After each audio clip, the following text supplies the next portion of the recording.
So I've been getting a bit confused over the last few months. People have been sending data at me and analysis and conclusions, and I'm not quite sure about a lot of those. So I'm going to present you with the data that's been presented to me, and I'm going to get your opinion on it.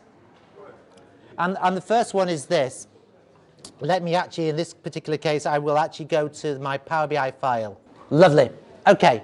I live in South London. I live in the Westminster constituency of Streatham. Is anybody else from Streatham? Good. Okay. This is during the election campaign. I was getting a bit confused because one day I got this pamphlet. It's in blue. It was from the Conservatives, and it said basically that the Lib Dems can't win around there, and it seems to prove it. Here the Lib Dems, here the Conservatives. Obviously, you can see Conservatives are much more popular than the Lib Dems, so that's good. And then the next couple of days, I got a pamphlet from the Lib Dems, and they said exactly the opposite. The Conservatives can't win around here, and they showed me a lovely bar chart showing them, you know, they're just about to pip Labour, you know, a few more votes, and we'll have a Lib Dem MP rather than a Labour MP. So let's say for the purpose of argument that I don't care who gets in, I just want Labour out. Should I vote for the Lib Dems or should I vote for the Conservatives? Who votes for Lib Dems? No, I mean generally, data, from on the data, not generally. Who on the basis of this data would vote for the Lib Dems? I've got 3, and who would vote for the Conservatives? You voted for True. You can't do that, clearly. All right. So here is my problem. Which of those is telling the truth then? And I've got this, if anybody wants to have an opinion on it. I think both of them are telling the truth. Ah, both of them. Yeah. You're a trusting guy. Why would both of them tell the truth? Because they both looking at things from their own perspective. So Yeah. Okay. Does anybody else want to add to that? Sorry? They are telling the truth, both, because they asked to different people, different ages. Yeah. Okay. Does anybody want to suggest how they might be manipulating the truth? They might be telling the truth, but they could be manipulating it. Let me pass this over to you. I'll show it's right. Is the scale on the left, it goes up to 20% on the one on the left, and on the right it goes up to 40%. Oh, I think you might be right. My mistake. Yes, these are bar charts, and they do not start at 0. Actually, I think I had the original flyers with me, and I put them on the kitchen table, and my wife threw them away. How could you do that? I don't know. Such valuable documents, but she threw them away. But I don't even believe they had the y-axis on them there. So, yes, so we've got a couple of bar charts here, and both those bar charts are not starting at 0. So they're obviously accentuating the difference between Conservatives, because the Lib Dems here are getting about 7%, the Conservatives about 21%, but you can see the bars don't show that proportion. Any ways that they might be manipulating the truth here? I'll pass you this. I don't know if it was what the gentleman said before, but I'm just looking at the sources. Oh. Based on previous elections, well, I think it's based on intention. Yes, absolutely. So it was small print on the document. This is from the 27. The Conservatives are basing theirs on the 2017 results, and the Lib Dems are basing theirs on a survey of voting intentions of 4,000 people in the constituency just before the election. So, what do you think of that? Anybody else?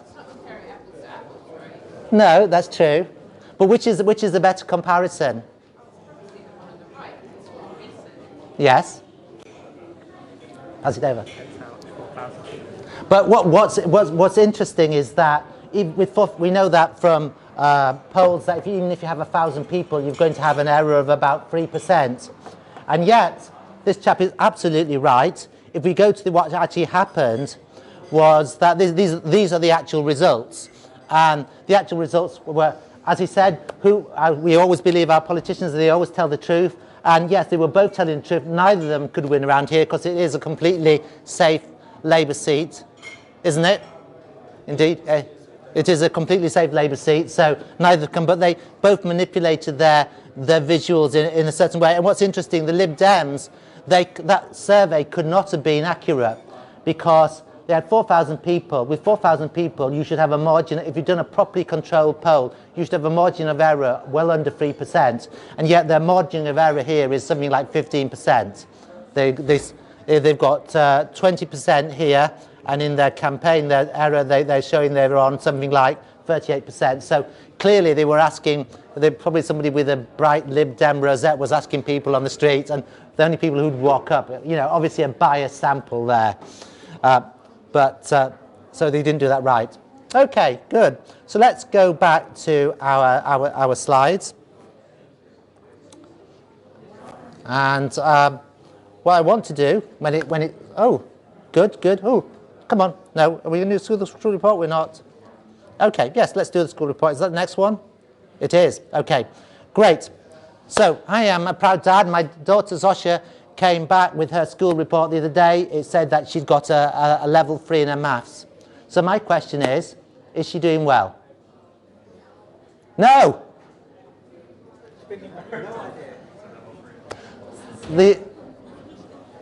The answer is, of course, we have no idea, because the whole point of this is comparison. And this is the report, and yeah, we have no idea how the rest of the class is going. So is she doing well? Is she doing badly? I have no idea. I have no idea what 3 is. But at least we have more than one subject. In English, she got a 5. Does anybody want to draw any conclusions? Let me switch the phone. There you go. We don't know until we know which way around the scale is. Is 1 good or is 5 good? Yeah. And again, if it wasn't on the report, but if you look somewhere on their website, I can find out that the median for maths was 2 in her year, and for English was 6. So it would suggest, first of all, again, what I just said still applies. Absolutely applies. Absolutely. And some teachers are clearly very generous with their scoring, some subjects are clearly not. And so only if you have this information which was not on the report, you've got to compare it.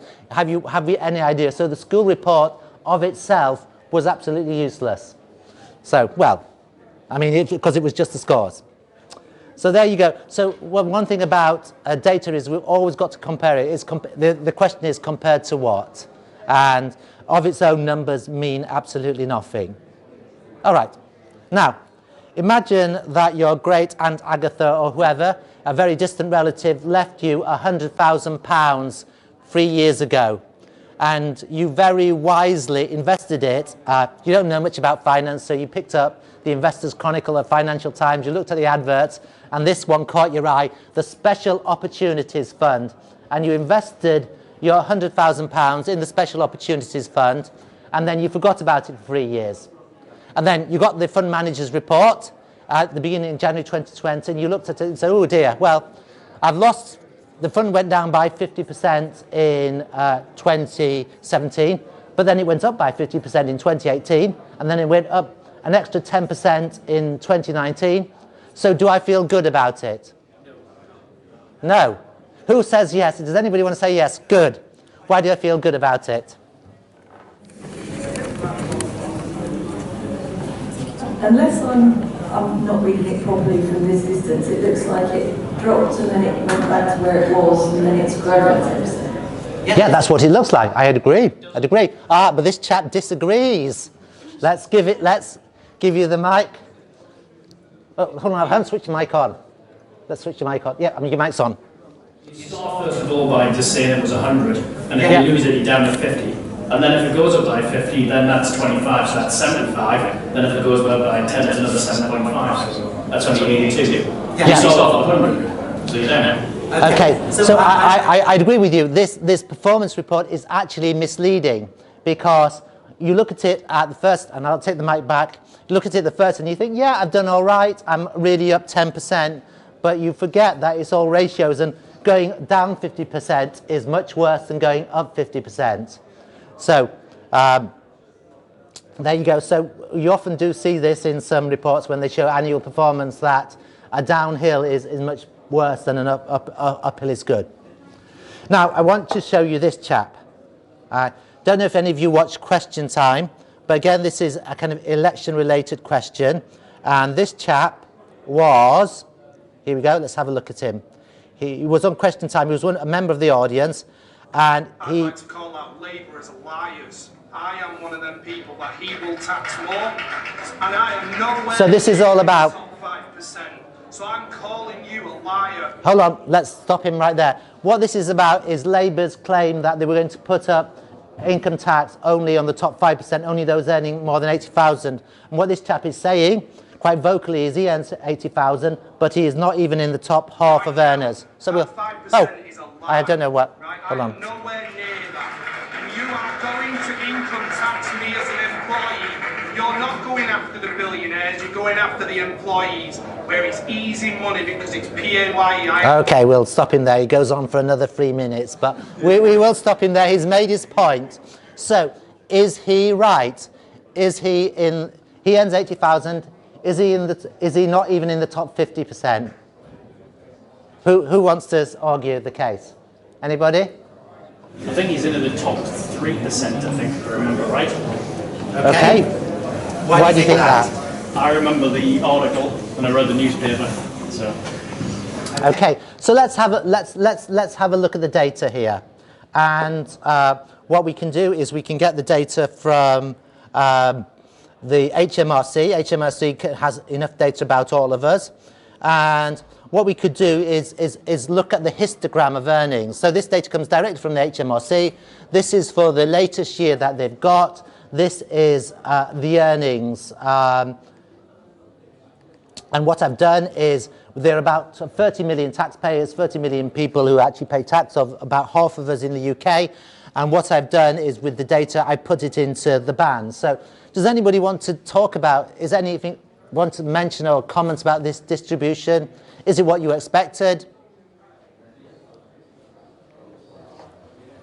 Is any of this a surprise? No? Does anybody want to describe it? Have you got to... I'll let you hand this over to this chap over here. I don't know if I'm getting the interpretation of the graph, why there is like examples of gaps. Yeah. Yeah, I think... I'm not quite sure where there are gaps, because you'd expect to see... What we've got is a nice kind of asymmetric distribution, a skewed distribution, where most people are in the 20, 30,000 mark, and then it gradually tails off. But if I look at the data, this is the data for 1 year, then we see that there were these bands. There wasn't anybody in the, say, the 140k band. I didn't quite know why. That maybe they just put less than a certain amount, they didn't bother with the band. If we looked at all years, then we see a much better distribution, much more smooth distribution, and we see a kind of a median of, I think, about 25,000, and a mean of about 30,000. The mean is always higher than the median, because we've got this skewed, we've got these people earning 160, 180. But so, tell me, do we agree? I mean, do we look at this data? Is it fair to use the HMRC data? Is it good? Is it a good data source? Hold on, I'll pass you the mic. There's normally a mix of being part-time and full-time workers. They normally don't tell you whether it's including part-time workers or not. So there's normally a separate one for full-time that's usually a bit higher. I must admit, I don't know which one this was. I thought this was for everybody, all employees, because it had... Okay, so we still got part-time, we've got full-time, but still, that's the amount people are earning. Does anybody want to argue that these figures wouldn't be right? Okay. Go ahead.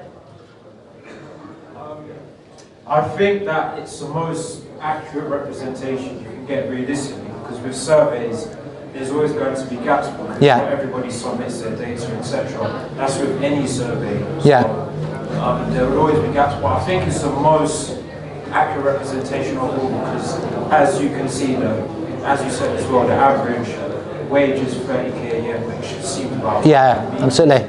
It seems about right. So yeah, I think that's the best we can do. Okay, no, I'd agree with that. We have to Hold on, there's a comment over there. I think this is only showing the earnings of employees. Yes. Not contractors. It's showing total income that you declare to an HMRC. Everybody declares. So if I'm a contractor, that's my total income in my end of year. But not if it's in a limited company. No. This is individuals earning. Absolutely. Yeah. And we're all honest and totally honest with the HMRC, aren't we all? Yes, absolutely. And there's no such thing as the grey economy, is there? No. And we never do cash work in hand. No, absolutely not. So that's good. So that's a perfect representation, and we can take it as absolutely accurate. Good. So that chap, just as a matter of interest, there's another way of showing this data. What I've done here is free curves. I had the data for the HMRC gave us the data for 20 years, just about from 1999, 2000 year to 2016, 2017. That's the one in orange. And what I've done here is I've done the percentile of people. So when I come over to here, the 80th percentile, 80% of the people in 2016, 2017 had a total income of less than 40,000. And then going up to the top 5%, which would be 95% distribution, go to 95, then you would be in the top 5% if you had an income of 75,300. So our chap on question time was well into the top 5%. He obviously has some very rich friends if he thinks he's only not even in the top half. So there you go. Another way of looking at it, exactly the same data, but we've visualized this way. What I've done this time is I've taken each percentile point. So first of all, I plotted the years. So we're looking at 20 years on the x-axis, or near as. We're looking at the earnings. So if we have a look at this blue one here, that's the 50th percentile. That's the median of, and you can see that people's salary has increased slightly over the last 20 years. This is the 5th percentile, the bottom 5%. So that's the bottom 5%, and there's not that much distance between that and the median. But if you're in the 95% percentile, you're doing a lot better. And if you're in the top 1%, well, we've got to feel sorry for them, because they're the only people who really suffered in the 2008 financial crisis. They actually dropped. So let's all feel sorry for them, shall we? Despite the fact they earn about 10 times the rest of us. Okay, so that's another way of looking at the data. Good. Any final comments on that? Yes? Hold on. Let me give you that to you. I think that includes, the income is everything. So that's your total income, whether you get it from property, PAYE, it's what you, on your self-assessment form, that the total income you put down on all your various sources. So if you're on benefits, that's included. Great. Okay. Now I almost want to apologize for the next one. Let me just do a Shift F5. Hopefully it'll come up. It's not what I want. Go on, be nice. Good. Love. We've had it. We've had him. Okay. So yes, we've had a look, and that's our skewed distribution. Okay. I have to almost apologize for this. This example was written in December, when it was a happier and more innocent time, and we weren't all obsessing about medical data and medical statistics. But let's take, this is all about chance and risk and probability. And let's say you go to the doctor, there's nothing particularly wrong with you, but he says, okay, we haven't seen you for a while, we're paid to keep you healthy, so I'm going to run a whole gamut of 20 blood tests on you and come back in a few weeks and I'll tell you how you've done. So you come back in a few weeks, it says, we ran the 20, and there were a couple that you were actually 10% over from. So we've got these things, serum potassium and serum osmolality. You have no idea what they are, and you're not going to go up and Google them. And you say, so the question is, you're 10% over on those, and just a bit of information, it gives you that information. It says 95% of the people anyway are within those ranges. Should you be worried? Who's worried? Probably we're all worried, I know that, but who's worried about the data? To me, it looks like osmolality is the one we might be worried about because it's outside the normal range. However, what we don't know is, at the same point again, high osmolality might be good, low might be good. We don't know which way round it is. Okay. If you're outside the normal range, you should be worried. I mean, good. Too much is as bad as too little. No, I disagree. If I'm outside the normal range of fitness, if I'm really, really fit, I shouldn't be worried about that. Okay. Okay, so that's good. Okay, let's take that. We've got another one over here. It depends. It could be normal for me. Yep. Based on myself. Yep. Any medication, etc. Yep. So Okay. I need more data. Okay. To understand that. All right. So one over there. I'll pass it to you because you've got an important point. It's only 2 tests out of 20, which came back over 10%. It's not really massive. It's not all 20. It's small. Okay. Yeah. A very good point. Any last points? Okay. And well, let me take off from that last point, and what we'll do is we'll come out of there, and what we can do is go into. Oops. Sorry. Let's go into our. Let me try that again. I want to go into this one. And what we can do here is say, okay, you're absolutely right. We've got 20 blood tests, and there is variation within each other. So even forgetting all the medical advice and whether something is good or positive, above is good or bad, let's assume that when you're out of the range, you should be worried. But if you've got 5% chance, what I've done here is in Power BI, I've run what's called a Monte Carlo simulation. I've taken 100 people, and from person 001 to person 0024, and I've got, that's on the rows, I've got 20 columns, one for each of my 20 tests, and for each of those tests, I've just put a 1 in there on 5% of occasions, randomly. So what we can see here is, we've got this number 102 here, that's 102 positive tests. Now, we actually had 2,000 tests here, so that's 100 people times 20 tests, so that's 5%. So we can see that the randomization is sort of working, because it's just nearly that. But what we can do here is we can look at, we can say, okay, person 1 on randomly would have been abnormal on 14 and 15 and 17. They would have got a score of 3 here. And then what we can do, so what we can see is just by chance, person 1 would have got 3 abnormal tests, person 2, 0. And then when we put them into a histogram, what we see is that most people, purely out of random, with random variation, will get 1 or more tests coming back positive, just simply out of random variation.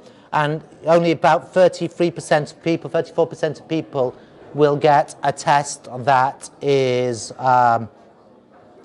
will come back with a clean sheet.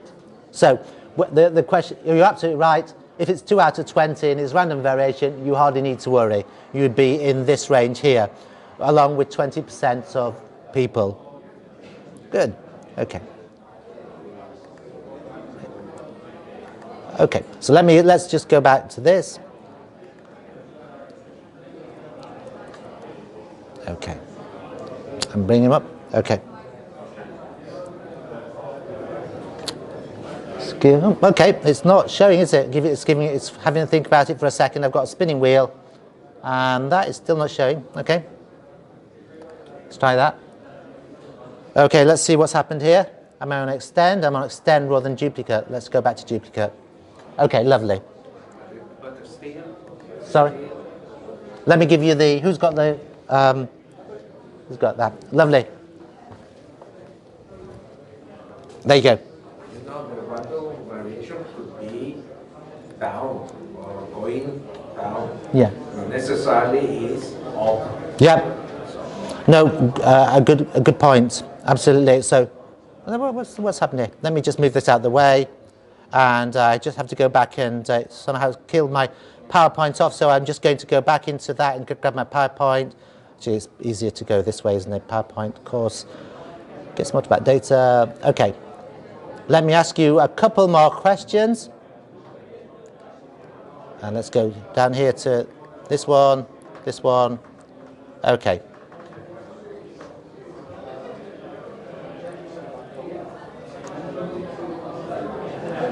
Okay, hopefully. This is not good. This is good. Okay, right. So, let's say that I bought 10 companies into my share portfolio, and I'm boasting that 9 of those companies went up in value. Are you impressed with me? Am I a good stock picker? Who says yes? Good, I've got 1. I've got 3 votes of confidence. Who says definitely not? Oh, okay, why not? Because that's not enough.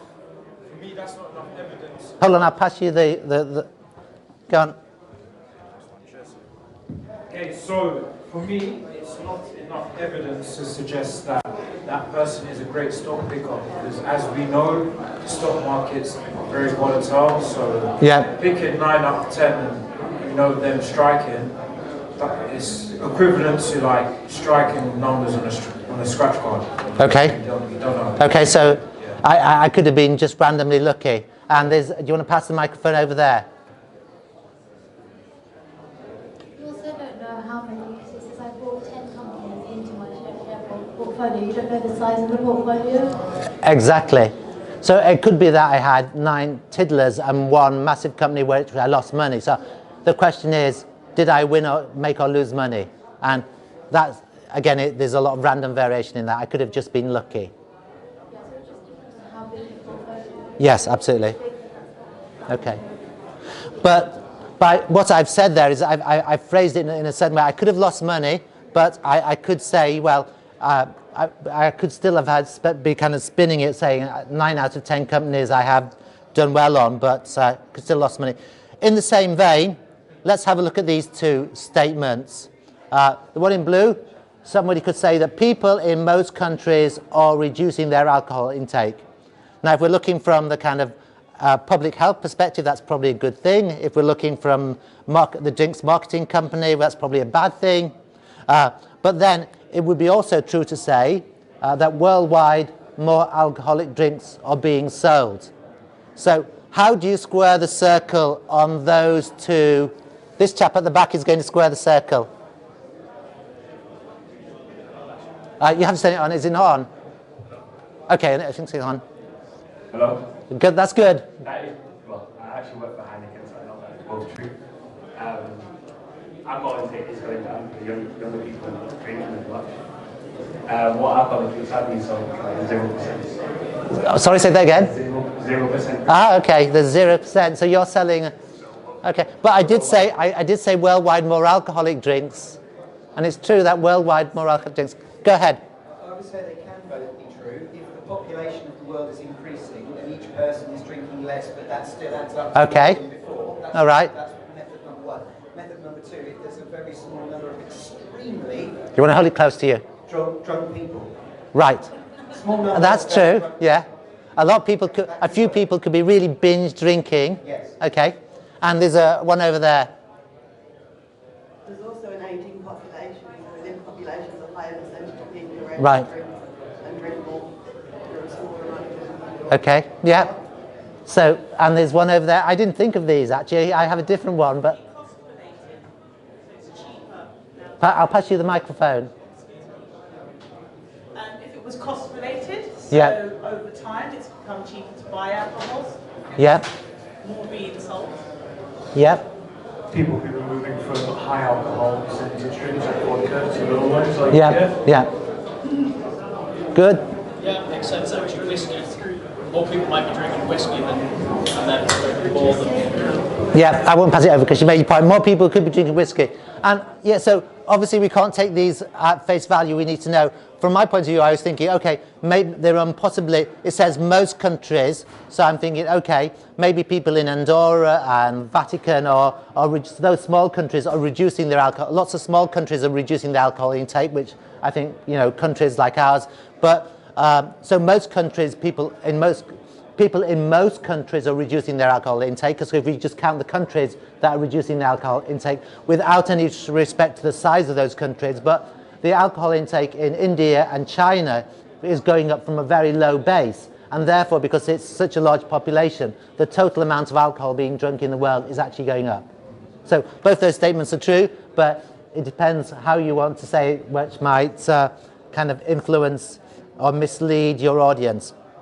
Our very last one, hopefully, is a fun one. Here, I've gone to a box office website, and I'm looking at the top 10 biggest, most grossing films ever. And what we can see, if you want to see, is here are the top 10. The interesting thing is that, apart from Titanic, all those 10 were in the last decade, which proves to me that Hollywood is getting better at making films, because the best films have been in the last decade. Would everybody agree with that? No, one person would disagree. Are the figures inflation adjusted? Oh, honestly. Actually, so no, they're not. So if we look at inflation adjusted, then we see that we have films from every decade in the, not every decade, but quite spread out. Gone with the Wind, 1939, is the biggest grossing film of all time. And even going back to that, and that's the earliest one as well. But it's certainly not the case. So we have to take the price of the cinema ticket into account, and when we do that... In 1939, there wasn't much else to do other than go to the cinema. Well, you could go to war. You could, but in terms of where to, in terms of choosing whether to go to the cinema, yeah, there are a lot more competing leisure activities when Star Wars was released than when Gone with the Wind was released. So you would argue that cinema's actually doing quite well in that case to keep keep its market. I didn't say that. Okay. Because it has to compete with more other leisure activities. Yeah. Okay.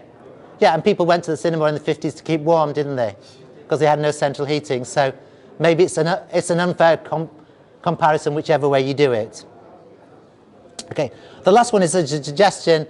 If you want to read about medium modes in a most personal way, this is the story of a guy called Stephen Jay Gould, who was a biologist who was told that he only had 8 months to live on average, and he actually saw that it was a distribution like the income distribution, and he actually lived for 20 more years. But this is very interesting. He wrote an article on it saying that the median isn't the message, and it's a very, very good article. So what I want to say, thank you for contributing. This was more your talk than my talk. I hope you enjoyed it. What I wanted to show is that you can never take data or someone's conclusions at face value. You've always got to probe into what they say, whether it's the Lib Dems in Streatham or whether it's the box office statistics from Hollywood. So hope you enjoyed it, and yeah, that's my details. If you want these slides or any questions, then just give me a shout or send me an email. Okay, thanks very much. Thank you.